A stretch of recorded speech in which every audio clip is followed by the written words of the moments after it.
unboxing. Clearly it is an orange box Hermes unboxing. This is another Quota bag. It is not bought from the store.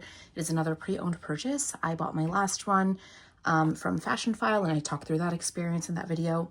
This one is from a different company, and I think if you've clicked on this video, you're probably familiar with it. It's called The Real, so I will talk a little bit about that experience after my unboxing. But before I start rambling, let's actually do the unboxing. So here's the box. I will say there was like some damage on the box. It's like a little bit tore up there. I don't remember if this box damage was in the description, but to be totally frank, I don't care that much about the packaging. Just like give me the bag. And then it has this care booklet, which I promised to go through fast. It is, I think, just like about the leather and stuff, which I'm sure is really interesting. I've never even opened this, but I'll skip through that so that we can get to what you came here for, what you clicked on this video for. Last thing in here is this rain jacket, which I understand is a little bit more of like a coveted item now. What I'm hearing is that Hermes is no longer giving rain jackets with their bags, which is pretty unfortunate given like the cost of it. And so I'm not gonna like open it up, but it's basically just exactly what it says. It's like a rain protection for your bag. And that's really nice. I'm just planning on like bringing it in like the bag whenever I go out. I'm just planning on leaving it in there. And you'll see in a second why that's particularly important for this leather. So I'll open this up.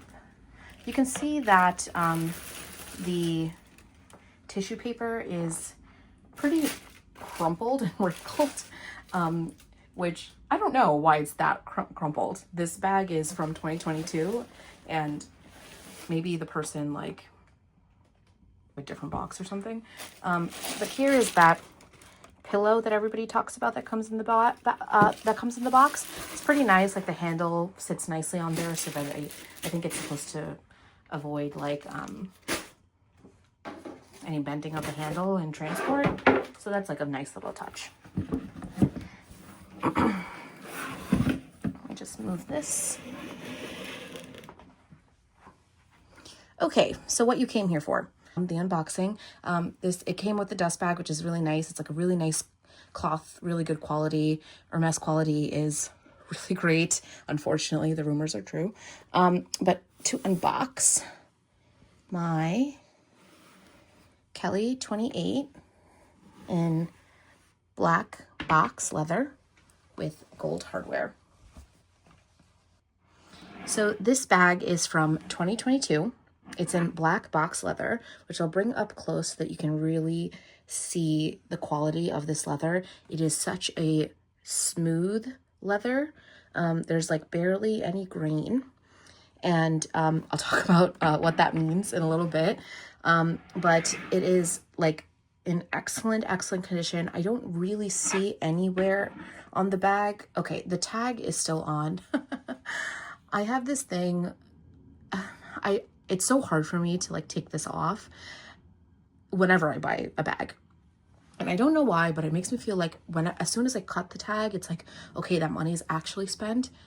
Even though, one, this bag is not returnable. Hermes, The Real does not have a return policy on Hermes bag, so couldn't return it even if I wanted to and the tag was on. But second, the money obviously left my bank account. I saw it leave my bank account. So I don't know what it is, but like knowing me, I'm probably only gonna cut this off like the second before I leave the house when I wear it for the first time, which is hopefully soon. But like I was saying, this is a 2022 bag. It's in excellent condition. And I guess I'll go through the specs of the bag first. And then I will talk a little bit about the Kelly versus the Birkin I have, though this will not be like an in-depth review because I haven't used this bag yet. And then I'll talk a little bit about my experience buying with the Real. So the Kelly, as you can see, it's a one top handle bag. It has the same sangles as a Birkin, but just one flap versus like the flap that has all the little cutouts that is a little bit harder, I think, to open and close. This is what it looks like from the side. This is what it looks like from the back. So different from the Birkin. And then this is the other side. And then the bottom does have feet, which is really great. And then on the top are these D-rings, and that's because the Kelly comes with a strap, which is the biggest difference between it and a Birkin. And that's really nice. It's one of the reasons I wanted to go for the Kelly next, because while I love my Birkin, you know, it is essentially really only a top handle bag, given the size of the, you know, handles and all of that. And so there were times when I felt like, oh, this would be a lot easier if it was just on my shoulder. So that's why I went for this one. So I'll continue going through the bag. So it has these two singles, and you open it up just like that. This one does say Hermes Paris right there. The stickers are still on this hardware everywhere except for the feet, I think, and the strap hardware. So if it's not looking as shiny as it should, that's why. Then it says Hermes Paris right there. And then you open it up. It's actually kind of a black hole, so I don't know if you can see, but there is a zipper pocket in the back, and then two slip pockets right in the front here. I think that the difference between this one and the 25 is that the 25 just has one slip pocket in the front, and this has two. I don't know that that is a game changer for anybody, but I just wanted to share. And then this also has two more dust bags in here of things that came with the bag. The first is this smaller one, and this is the famous lock and key. So here's the lock. This actually still has the sticker on it too, which is nice.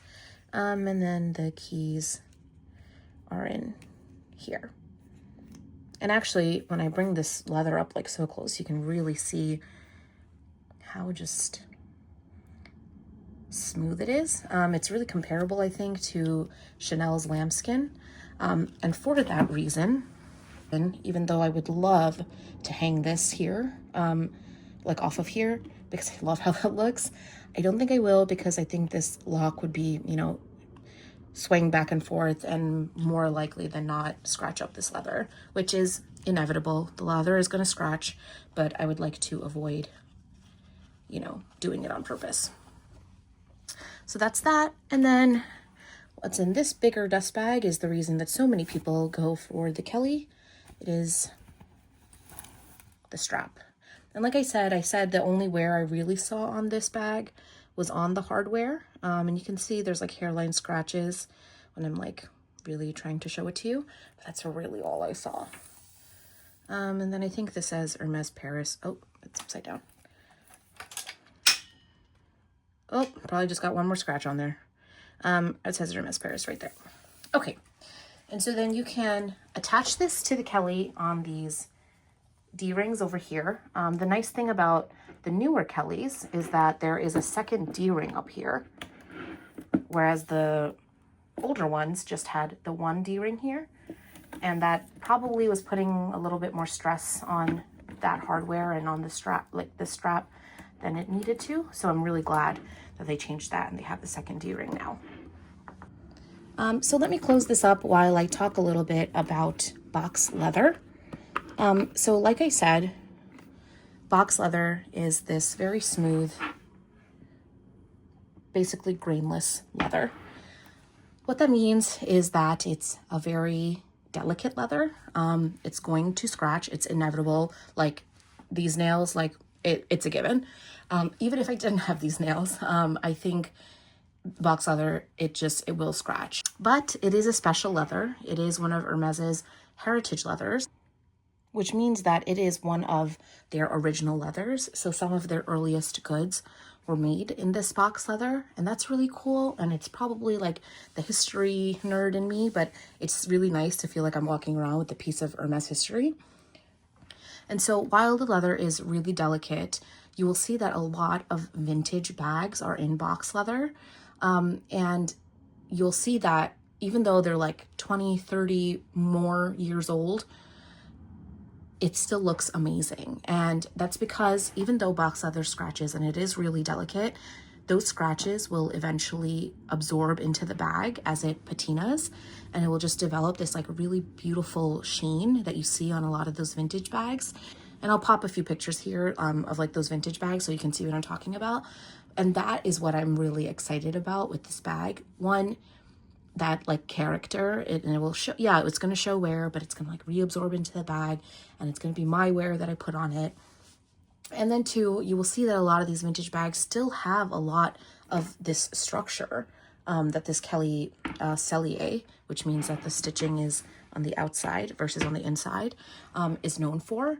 And that's really cool to me too. I know box leather is a more structured leather. While it's delicate and durable, while it's delicate and smooth, it is a very structured leather. So this bag is really going to look like this for a long time, structure wise. And so that's really cool to me too. And this is the look that I was going for.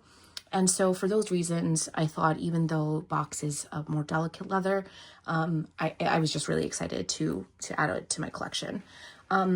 But I'm talking so much about vintage Kellys because I really thought that I was going to be buying a vintage one. But like I said, this is from 2022. And so I saw this pop up on the RealReal, and I just felt like it wasn't so astronomical a markup. And that takes into account two things. One, box leather is more expensive than the other leathers in store. I think because it's the heritage leather, and I think because it's a little more rare nowadays. My understanding is that while a lot of items were made in box leather back in the day, box is less used now, and so it's something that's known as a push offer. So managers of stores don't they can't request box bags. It's just the atelier sends them when they make it. And so managers don't really know when they're going to be getting boxed. And so that's resulted in it being a lot more rare in like newer years. And so this being from 2022 is really special. But I was talking about the pricing at retail. So it is a little more expensive than Epsom and Togo. It's like a couple thousand more. And so this on the pre-loved market, the price I saw it for, it wasn't like that much more than it would be in retail, given that retail is a little bit more than Epsom and Togo at retail. But anyway, I saw the price and I was like, it's not that bad compared to what I would have paid for it if I bought it, this exact bag in the store. It was like maybe a couple thousand more. And so while it was like a good amount more than it would have been for a vintage one, I thought it being so much newer, like all of the character I could give to it, I felt like it was worth it. So like I said, I bought it from the RealReal. I guess I'll talk now a little bit more about my experience buying from the company. So it was good and it was bad. So as soon as I saw it, I wanted to press add to cart right away, but then I saw that it is not returnable. And that freaked me out, understandably, I think, because it is like such a large amount of money. And we hear these horror stories about these items not looking the way it does online. And so I called and I asked if there could be like an exception made given like the cost of it and that, I need to see it in person. And they said that they can't make an exception on the return policy, which by the way, I think all the Hermes bags on the website have this return policy. So that's pretty wild. But they did say that what they could do, which is something that they offer, but it's not well advertised. They could ship it to my local, the RealReal store. And so I think this was like in Texas or California or something. I live in New York and there's the RealReal store just like 10 minutes away from me. So they were able to ship it to my store so that I could see it in person before I pulled the trigger. So that was great. I will say though, they said that they would ship it. And then I asked, okay, so, can we put it on hold for me? And they said no, because they only hold things for 24 hours per customer. And this would take a couple of business days to get to my store. And so they couldn't put it on hold.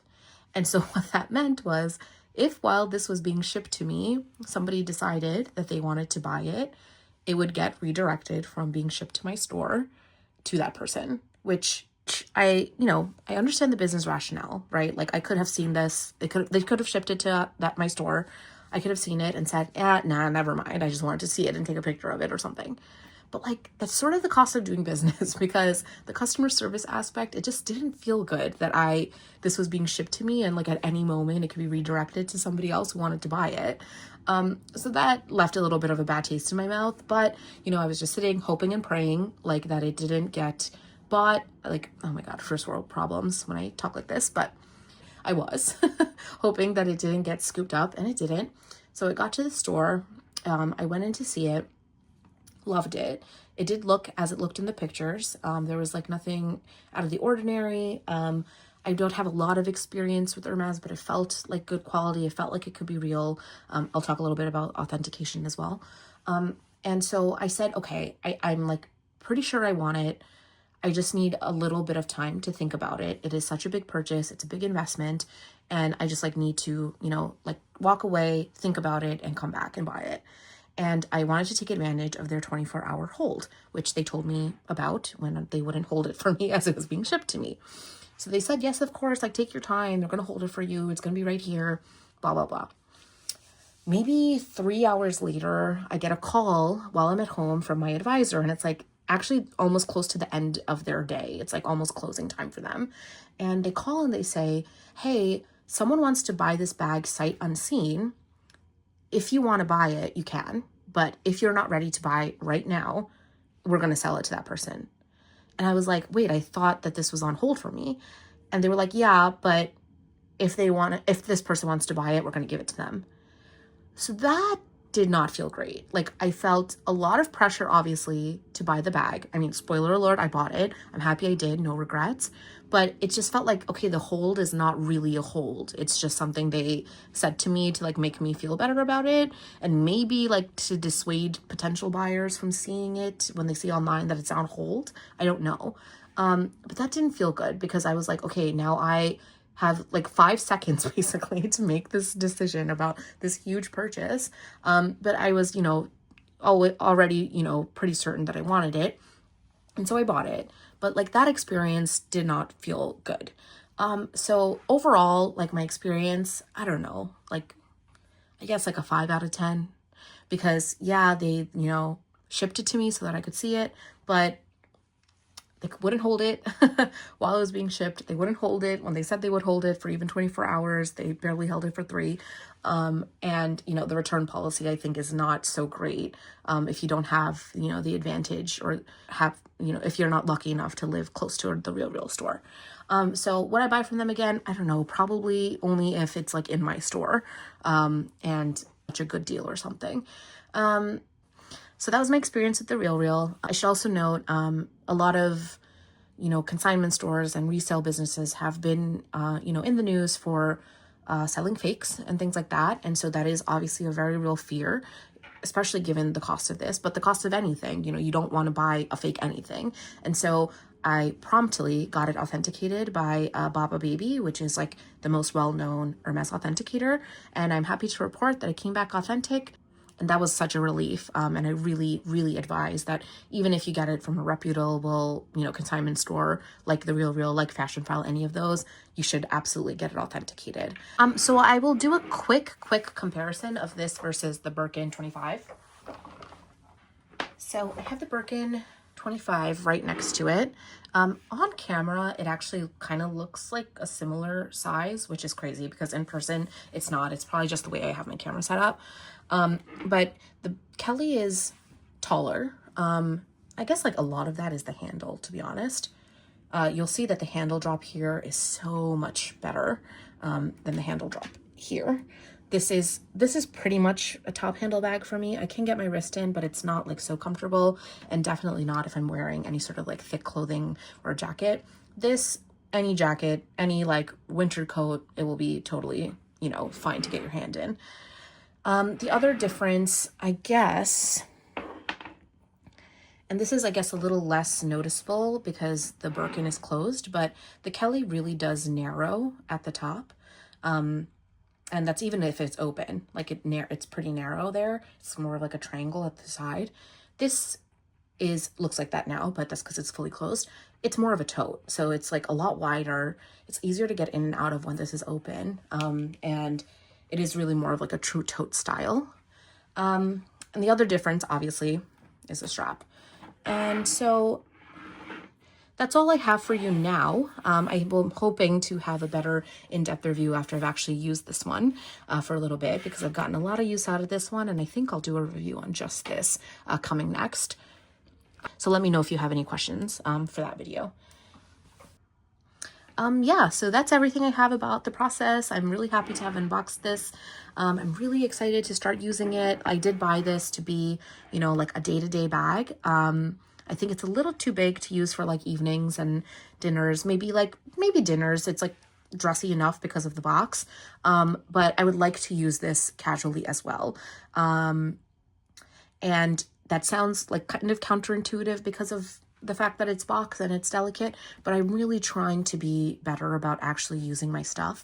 I've done a huge cull of my collection to really only have bags that I love and will use and will have forever.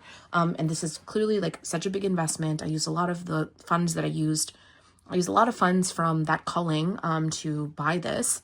And so I just want to get the use out of it. I'm sick of having items sitting on my shelf, just like sitting there. It feels like money gone to waste. And so I'm really excited to get use out of this. I will hopefully do a review in like 6 months after I've, you know, used it a little bit more. And then, you know, then I think I'll also do a more in-depth review of this versus the Birkin. So let me know if you have any questions about this bag, about my experience buying from The RealReal. If you have any advice, if you're a box leather lover, any advice for me on how to deal with this leather. I'm a little scared, but trying to get over it because it's just so beautiful and like such a piece of history. So thank you so much for watching this video. I really appreciate you clicking on these. I know that my uploads are scarce, but I hope that they're worth it when you do click on it. So thank you so much. Be safe, be well, and I'll see you in the next one.